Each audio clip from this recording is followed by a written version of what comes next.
Hello everyone, welcome to the official channel of law prep and we are starting a series जहाँ पे हम current legal के topics को deal करेंगे। Because आप देख रहे हो कि मॉक में करंट लीगल अभी टॉपिक्स बहुत ज़्यादा आ रहे हैं और आपको लैंग्वेज में बहुत ज़्यादा कन्फ्यूजन होता है, ठीक है। तो उन टॉपिक्स को हम डील करते हैं एक करके। बट उससे पहले आप सबको पता है कि आपके लिए एक एक्साइटिंग न्यूज़ है, OG boot camp, and the registration link is open till 12 AM of 11th, ठीक है। तो 11 की रात को 12 बजे तक आप लिंक के लिए रजिस्टर कर सकते हैं। लिंक जो है आपको उसमें डिस्क्रिप्शन बॉक्स में मिल जाएगा end of course the registration is free. So please इसमें रजिस्ट्रेशन कीजिए and you know everything about OG boot camp, right. इसमें आपको ये पता है कि जो पिछले साल हुआ करता था उसमें टॉपर्स थे। तो if you want to be the topper please register the link, okay. Now let's start the topic.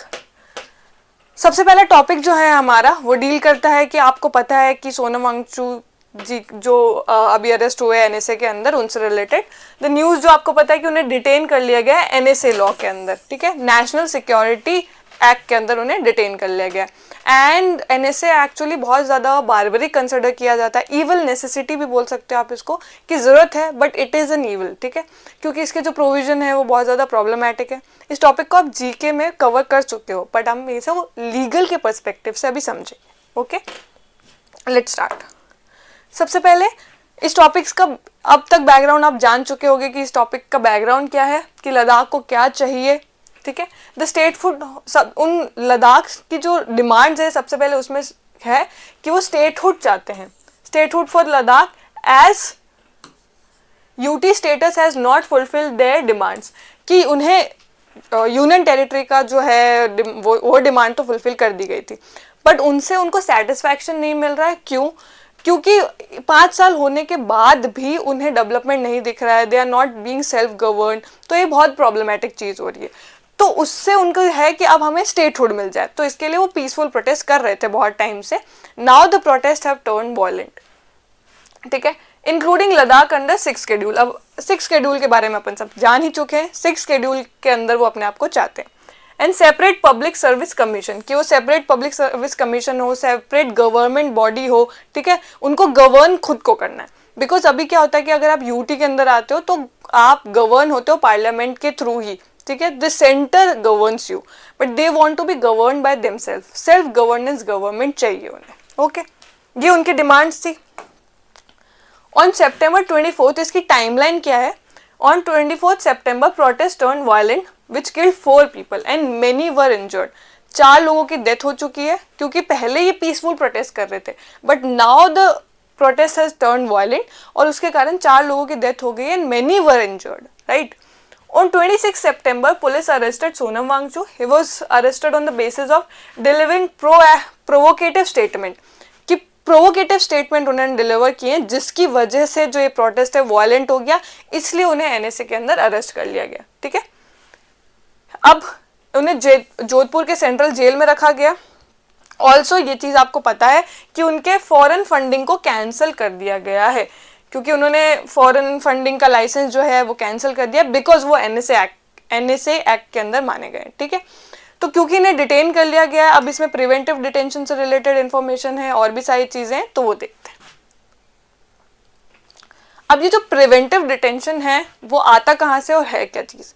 Preventive detention का मतलब है कि देखो नॉर्मली डिटेन कैसे किया जा सकता है कि आपके अगेंस्ट FIR हुई हो, आपके अगेंस्ट कुछ हुआ हो complain and the police detains you, but sometimes and there are provision which says that कि क्योंकि हमें ऐसा लग रहा है कि आप आगे जाके क्राइम कर सकते हो तो हमने क्राइम को प्रिवेंट करने के लिए आपको डिटेन कर लिया है क्योंकि आप क्राइम कर सकते हो, ठीक है। तो हम फर्दर इतना बड़ा कुछ क्राइम हो जाए, कुछ हो जाए, उससे पहले ही हम आपको डिटेन करके रख लेते हैं to prevent the crime. That is why it is called preventive detention, right. And detention मतलब डिटेन करके रखना पुलिस कस्टडी में या जुडिशियल कस्टडी में। अब ये मिलता कहाँ से? NSA जो आया है वो लॉ या प्रिवेंटिव डिटेंशन जहाँ से आया है वो है article 22। Article 22 right to arrest से डील करता है। उसमें बहुत सारे प्रोविजन दे रखे हैं। आपको ये बात नहीं भी पता है या पता है इतना, तो उसमें आपको ये तो पता है एटलीस्ट कि मजिस्ट्रेट को 24 आवर्स के अंदर पुलिस को मजिस्ट्रेट के सामने अक्यूज को 24 आवर्स के सामने प्रेजेंट करना पड़ता है, राइट। और उसको ग्राउंड भी बताने पड़ते हैं। अगर नहीं बताते हो तो ये आर्टिकल 22 का वॉयलेशन है। बट समटाइम्स ये चीज़ें फ्लेक्सिबल हो जाती है when it comes to preventive detention. समझते हैं? Person arrested under article 22 must be inform the ground of detention, कि अगर किसी भी इंसान को अरेस्ट करेंगे तो आपको ग्राउंड्स बताने पड़ेंगे, except when disclosure against national security. अगर ये जो डिस्क्लोजर है उसके ग्राउंड्स का नेशनल सिक्योरिटी को हैम्पर कर देगा तो बताने की जरूरत ही नहीं होती।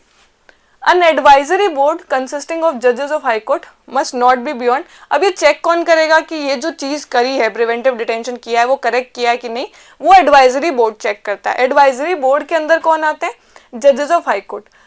अब ये जो डिटेंशन है एज पर आर्टिकल 22 3 मंथ से ज़्यादा का नहीं हो सकता, बट अगर पार्लियामेंट को लग रहा है तो वो लॉ में चेंज करके इस टाइम को बढ़ा भी सकते हैं, जो कि लॉ में चेंज किया है बाय एनएसए।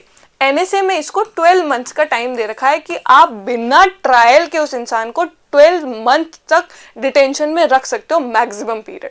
ठीक है, तो it is a very barbaric कि बिना ट्रायल के आप इतने स्ट्रेच तक उस इंसान को किसी भी डिटेंशन में रख रहे हो, पुलिस हो या judicial custody.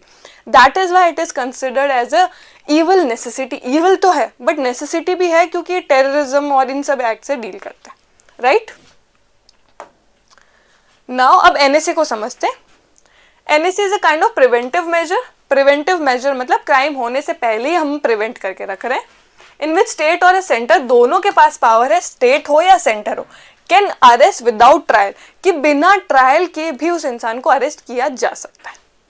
Detention can extend up to maximum 12 month. ये अपन को पता है कि आर्टिकल 22 में 3 मंथ्स दे रखा है, पर फ्लेक्सिबिलिटी दे रखी है कि अगर पार्लियामेंट चाहे तो इसको एक्सटेंड कर सकता है, which is now extended up to 12 month under NSA act. Subject to review of advisory board. Of course advisory board देखेगा, जो हम लास्ट स्लाइड में पढ़ के आए। एडवाइजरी बोर्ड कंसिस्ट ऑफ जजेस of high court. High court के जजेस कंसिस्ट होते हैं इसमें, ठीक है। तो हमेशा ऐसा अब्रप्टली लॉ नहीं बना गया, चेक एंड बैलेंस है इसमें कि एडवाइजरी बोर्ड चेक करेगा। अब इन किन ग्राउंड्स पे किसी पर्सन को प्रिवेंटिव मेजर के केस में अरेस्ट किया जा सकता है, विच इज, अब यहाँ पे बैरेक्ट की ही लैंग्वेज है, एनएसए लॉ के अंदर ये लिखा है, any manner prejudicial to the security of state.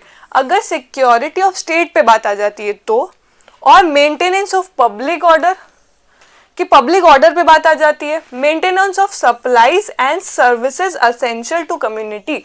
ठीक है, ये 3-4 ग्राउंड है जिसके अंदर उस इंसान को अरेस्ट किया जा सकता है। अब जो सोनम वांगचुक को अरेस्ट किया गया है वो इसमें किया है मेंटेनेंस ऑफ पब्लिक ऑर्डर, कि उन्होंने पब्लिक ऑर्डर को डिस्टर्ब किया है इसलिए, right. Now once detained person can be held in designated places, कि डेजिग्नेटेड प्लेसेस पे उसको डिटेन किया जा सकता है, and also moved across state and subject to the condition, कि उसको स्टेट के बीच में मूव भी किया जा सकता है, जो कि इस केस में हुआ है कि उन्हें जोधपुर सेंट्रल जेल में रखा गया, राइट। इस लॉ ने ही उन्हें पावर दी कि उनको मूव किया जा सकता है डिफरेंट स्टेट में, राइट। नाउ अब आपको ये सारी चीज समझ में आ गई कि एनएसए लॉ कहाँ से आया, which it comes from article 22, वहां पे इसके राइट्स दे रखे हैं।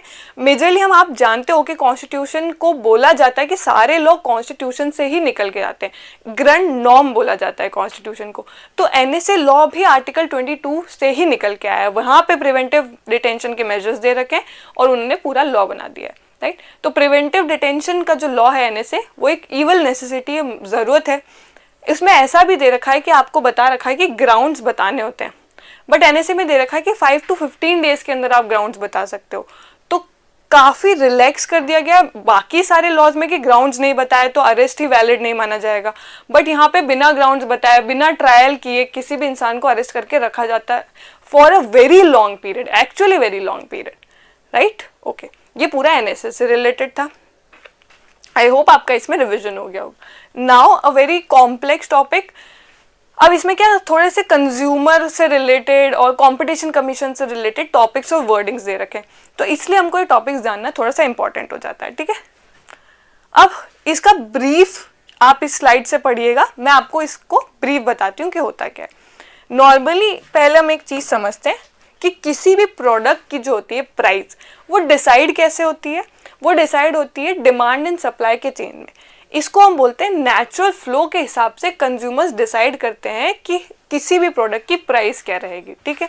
जैसे अगर किसी भी प्रोडक्ट की डिमांड बहुत ज़्यादा है पर सप्लाई कम है, फॉर एग्जांपल आईफोन का हम एग्जांपल लें कि हमारे इंडिया में बहुत डिमांड है आईफोन की, पर मान लो कि सप्लाई नहीं हो पा रहा है, तो ऑफ कोर्स उसके प्राइसेस और इंक्रीज हो जाएंगे। तो ये होता है डिमांड एंड सप्लाई का, ठीक है, कि डिमांड बहुत ज़्यादा है, सप्लाई कम है, तो प्राइसेस इंक्रीज हो जाएंगे। डिमांड कम है पर सप्लाई बहुत ज़्यादा हो रहा है, तो प्राइसेस डिक्रीज हो जाएंगे। तो ये है नेचुरल फ्लो। आर्टिफिशियली कुछ लोग इसमें दिक्कत करते हैं। कैसे दिक्कत करते हैं? फॉर एग्जाम्पल कि मान लो कि एक कम्युनिटी में, एक लोकेलिटी में 3 शॉप्स हैं, ठीक है। ये 3 शॉप्स क्या करती है? एक सर्टेन टाइप ऑफ प्रोडक्ट बेचती हैं, ठीक है, कुर्ता समझ लेते हैं या कुछ भी कोई प्रोडक्ट, ठीक है, वो बेचती हैं। अब इस लोकेलिटी में ये 3 ही शॉप है जो ये कुर्ता बेचती है, ठीक है। अब इन्होंने नॉर्मली कैसे चलता है, फॉर एग्जाम्पल ये 900 का कोई प्रोडक्ट बेचते हैं, ठीक है। अब पहले मान लो कंज्यूमर्स इनके पास जा रहे हैं। अब ये जो ए और बी शॉप्स हैं, इनको भी चाहिए कि कंज्यूमर्स इनके पास आए। तो इनके पास क्या तरीका हो सकता है कि कंज्यूमर्स को अट्रैक्ट करें?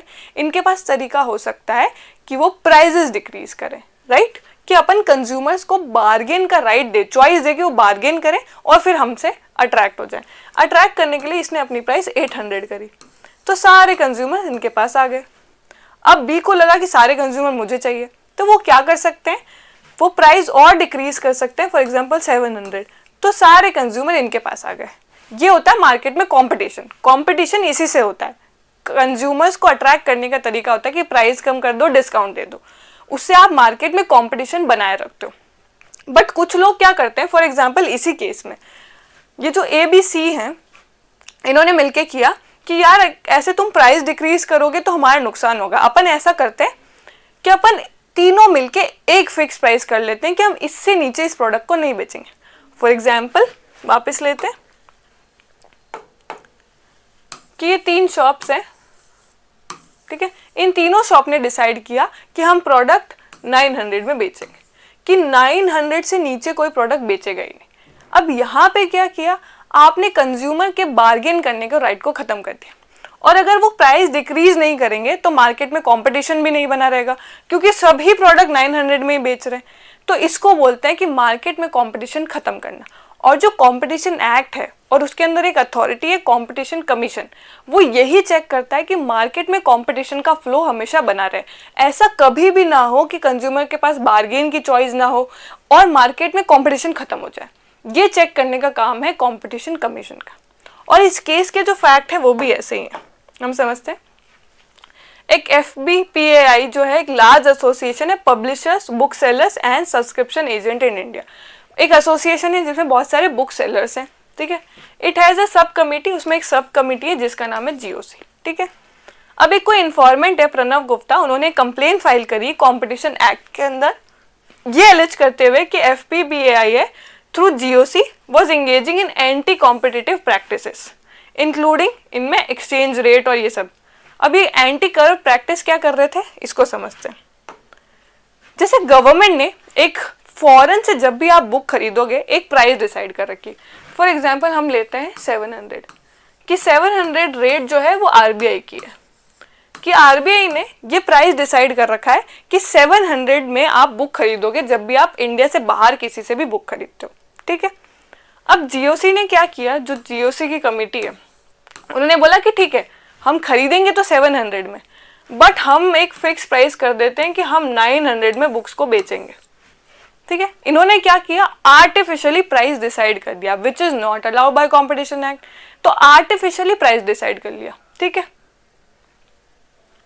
अब हम देखते हैं इसमें आगे क्या होता है। अब GOC ने आर्टिफिशियली प्राइस डिसाइड कर लिया और RBI की रेट है 700, करेक्ट। अब जो फॉर एग्जाम्पल एसोसिएशन में 40-50 मेंबर्स हैं, इन 40-50 मेंबर्स ने बोला कि हम तो 900 में ही बेचेंगे।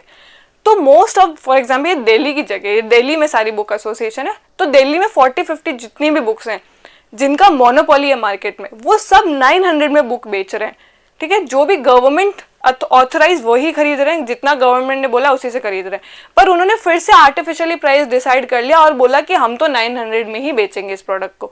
तो मार्केट में मोनोपोली किसकी? एसोसिएशन मेंबर्स की। सेकेंड इन्होंने क्या किया कि इन्होंने डिस्काउंट का प्राइस भी बता दिया कि हम डिस्काउंट का जो प्राइस है वो भी फिक्स कर दे रहे हैं, हम डिस्काउंट भी आपको बता दे रहे हैं कि आप इससे कम प्राइस इतना ही डिस्काउंट दे सकते हो। फॉर एग्जांपल 2%, तो आप सिर्फ 2% ही डिस्काउंट दे सकते हो, उससे ज़्यादा डिस्काउंट दे भी नहीं सकते हो, ठीक है। तो मार्केट में कंज्यूमर्स को अट्रैक्ट करने का तरीका क्या होता है? प्राइस कम करना, दूसरा डिस्काउंट देना। उन्होंने वो दोनों ही चीजें खत्म कर दी, ना डिस्काउंट देने का चॉइस दिया, ना कंज्यूमर्स को बार्गेन करने का चॉइस दिया। तीसरी चीज, इन्होंने अपने एसोसिएशन के मेंबर्स की एक लिस्ट निकाली और बोला कि आपको हमारे एसोसिएशन के मेंबर से ही चीजें खरीदनी पड़ेगी, इनसे अलावा नहीं खरीद सकते आप। तो पूरा ही मार्केट में कंपटीशन खत्म कर दिया, पूरी मोनोपोली बना ली अपनी। कंज्यूमर्स को बार्गेन करने का चॉइस नहीं दिया, डिस्काउंट का प्राइस डिसाइड कर दिया और एसोसिएशन की मेंबर्स की लिस्ट भी दे दी। तो पूरी तरह से कंपटीशन किल हो गया इस केस में। ये जो है वॉयलेशन है कंपटीशन एक्ट का, और सुप्रीम कोर्ट ने भी इसी केस में यही बोला है। अब कौन कौन सी प्रैक्टिसेस थी? ये जो 3 मैंने आपको प्रैक्टिसेस बता भी दी हैं जो इलीगल थी। सबसे पहले fixing of exchange rate. Exchange rate समझते हैं, फॉरेन से जब भी कुछ खरीदते हैं। They publish monthly foreign currency rate for imported book that were higher than RBI की रेट। जो आरबीआई की रेट थी उससे उन्होंने हायर खरीद दी। They increase the prices for customer, अपने कस्टमर्स की प्राइजेस ही इंक्रीज कर दी। कंट्रोलिंग डिस्काउंट, कि डिस्काउंट का भी बता दिया कि इतना ही डिस्काउंट दोगे, और वेंडर्स की लिस्ट अप्रूव करके दे दी। They told school and libraries to buy only from their approved members, ठीक है। और जो उन एसोसिएशन के मेंबर्स नहीं है उनको इससे बाहर कर दिया। तो जो मेंबर्स नहीं है उनका, वो तो कंपटीशन का पार्ट ही नहीं रहे, क्योंकि मोनोपोली तो इन एसोसिएशन के मेंबर्स की है। तो ये चीज इलीगल बोली गई एज पर कंपटीशन एक्ट, क्योंकि कंपटीशन एक्ट के जो दोनों लॉ हैं वो मना करते हैं, दोनों सेक्शन, कि आप ऐसा एग्रीमेंट कर ही नहीं सकते जो कंपटीशन को खत्म कर दे पूरा। तो ये पूरा वॉयलेशन माना गया कंपटीशन एक्ट का।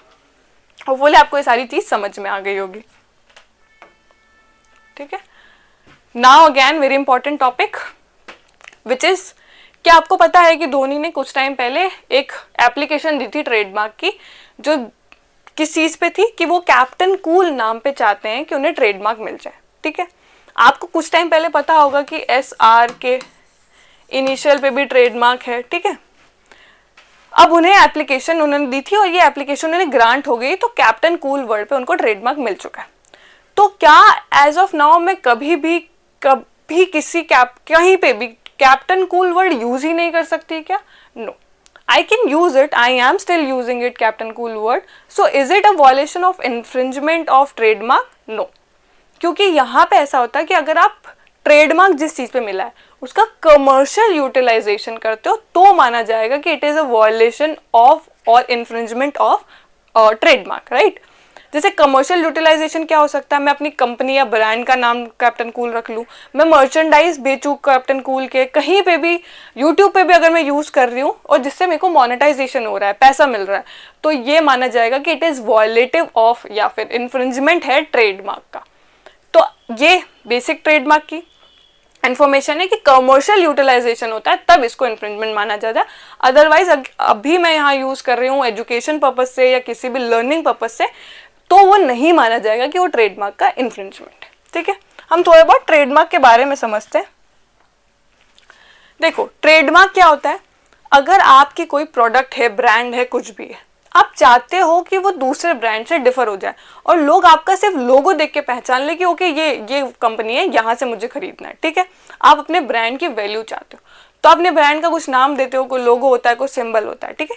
तो उस पर आप ट्रेडमार्क रजिस्टर कराते हो ताकि दूसरे लोग इसको यूज ना कर सके।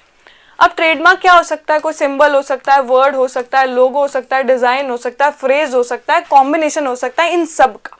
फ्रेज कुछ भी हो सकता है, जैसे captain cool is a phrase, उन सब पे trademark mill, even sound and smell पे भी ट्रेडमार्क मिल सकता है अगर आपका प्रोडक्ट उनसे उस साउंड और स्मेल से पहचाना जा रहा है तो, ठीक है। नेक्स्ट, और ये दिया क्यों जाता है? ताकि आइडेंटिफाई कर सके गुड्स एंड सर्विसेज, दूसरों से आप डिस्टिंग्विश कर सको। अब ट्रेडमार्क के एसेंशियल्स क्या होते हैं? Mark must be unique and capable of distinguishing, कि आपका जो मार्क है वो यूनिक होना चाहिए और डिस्टिंग्विशिंग फीचर होना चाहिए। जैसे फॉर एग्जांपल नाइकी का एग्जांपल है कि कोई शू ब्रांड है, उसने अपना नाम नाइकी रख रखा है, तो डिस्टिंग्विशिंग फीचर है।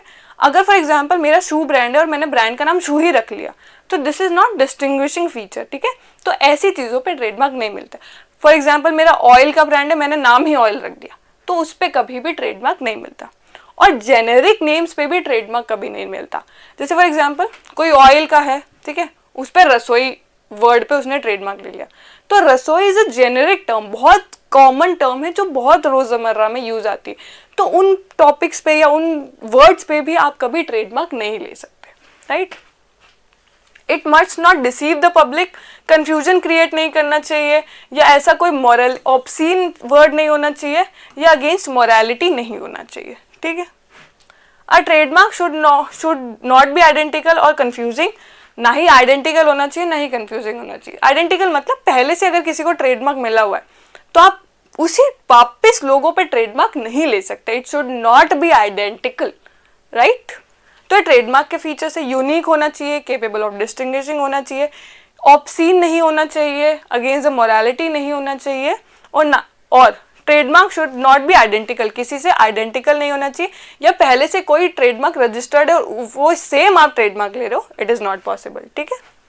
यहाँ पे एक वर्ड लिखा है well known trademark. Well known trademark होता है कि एक लोकेलिटी, नॉट लोकेलिटी, बहुत सारे लोगों के बीच में अगर आपका लोगो फेमस हो जाता है तो उसको बोलते हैं वेल नोन ट्रेडमार्क, ठीक है। Next, another very important topic which deal with zero FIR. FIR का फुल फॉर्म आप जानते हो, फर्स्ट इन्फॉर्मेशन रिपोर्ट बोला जाता है। But what is zero FIR?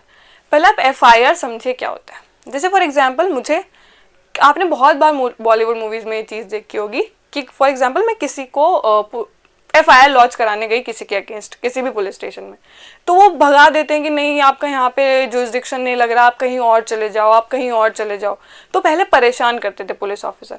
तो ये चीज़ ऑफकोर्स सुप्रीम कोर्ट में गई, ठीक है। सुप्रीम कोर्ट ने नोटिस किया और ये चीज़ बोला कि देखिए, आप कभी भी एज अ पुलिस ऑफिसर मना नहीं कर सकते कि हम आपकी पुलिस कंप्लेन या एफआईआर लॉन्च करने से मना कर दे रहे। ऐसा पुलिस ऑफिसर के पास राइट ही नहीं है कि वो मना कर दे कि हम आपकी एफआईआर लॉन्च नहीं कर रहे, ठीक है। आप कहीं पे भी हो इंडिया में, कोई से भी पुलिस स्टेशन में जाके एफआईआर लॉन्च कर सकते हो, ठीक है। अब नॉर्मली जब एफआईआर लॉन्च होती है तो आपको एक नंबर मिलता है, ठीक है। पर फॉर एग्जाम्पल मेरे साथ जयपुर में कुछ हुआ और मैं कहीं पे भी एमपी, कहीं पे छत्तीसगढ़ जाके पुलिस कंप्लेन लिखा रही हूँ, ठीक है। तो छत्तीसगढ़ पुलिस स्टेशन की तो जुरिसडिक्शन नहीं है, वो ट्रांसफर करेंगे इसको जयपुर वाले जुरिसडिक्शन में, राजस्थान के जयपुर वाले पुलिस स्टेशन में। तो जब तक ये छत्तीसगढ़ के पास है, जब क्योंकि उनका जुरिसडिक्शन नहीं है, तो इस एफआईआर को 0 नंबर दे दिया जाता है। जब ये जयपुर वाले थाने में वापस ट्रांसफर कर दी जाएगी तब इसको सीरियल नंबर प्रॉपर दे दिया जाएगा, राइट। तो तब तक जब तक ये जुरिसडिक्शन लेस पुलिस स्टेशन में है तब तक इसका नाम नंबर 0 रहता है, तो इसलिए इसको 0 एफआईआर बोला जाता है। तो किसी भी पुलिस स्टेशन में आप जाओ, वहां से पुलिस ऑफिसर आपको मना नहीं कर सकते कि हम आपकी पुलिस कंप्लेन या एफआईआर लॉन्च करने से मना कर दे, ऐसा नहीं कर सकते वो, ठीक है। तो यही कॉन्सेप्ट लाया गया 0 एफआईआर। पहले जुडिशियल प्रोनाउंसमेंट्स मतलब जजमेंट में था, अब इसको बीएनएसएस के अंदर ऐड कर दिया गया, 173 सेक्शन में ऐड कर दिया गया, ठीक है। अब जो एफआईआर वाला एक और चीज़ है कि अगर कोई पुलिस ऑफिसर एफआईआर लॉन्च करने से मना कर देता है तो आप क्या क्या कर सकते हो। सबसे पहली चीज़ आप कर सकते हो कि आप एसएचओ सीनियर ऑफिसर के पास जाके रिटर्न में कंप्लेन कर सकते हो। अगर वो भी लिखने से मना कर देता है तो सीधा आप जा सकते हो मजिस्ट्रेट के पास और उसको बोल सकते हो कि एफआईआर लॉन्च करवाओ हमारी, ये पुलिस ऑफिसर हमारी एफआईआर नहीं लिख रहे। तो ये भी पॉसिबल है पूरी तरह से, राइट। अब इस केस में क्या होता है कि एक इंडियन सिटीजन है जो ऑस्ट्रेलिया में रहता है, where the police officer refuse to register FIR online, और वो ऑनलाइन एफआईआर लॉन्च करता है इंडिया में, ठीक है। अब वो मना कर देते हैं कि क्यों मना कर देते हैं। सबसे पहले तो बोलते हैं कि अनसाइंड है और ईमेल के थ्रू भेजा गया, दैट टू अब्रॉड, ठीक है। वो आके एफआईआर लॉन्च नहीं कर रहा है। And the petitioners personal present could not secure, कि वो एक तो ईमेल के थ्रू कर रहा है, दूसरा उसकी पर्सनल जो है वो यहाँ पे प्रेजेंस करके नहीं कर रहा है, खुद आके एफआईआर लॉन्च नहीं कर रहा है, इसलिए हम एफआईआर उसकी कंप्लेन रद्द कर देते हैं, हम नहीं मान रहे। तो इस ग्राउंड पे उसकी एफआईआर रिजेक्ट कर दी, ठीक है।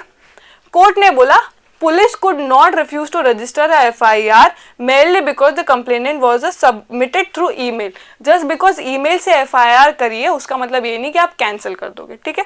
From a foreign country without a physical, कि कोई फॉरेन कंट्री से हो, फिजिकल सिग्नेचर ना हो, ईमेल के थ्रू कर रहा हो, ये ग्राउंड्स नहीं होते हैं एफआईआर नहीं लॉन्च करने के, आपको फिर भी एफआईआर लॉन्च करनी पड़े।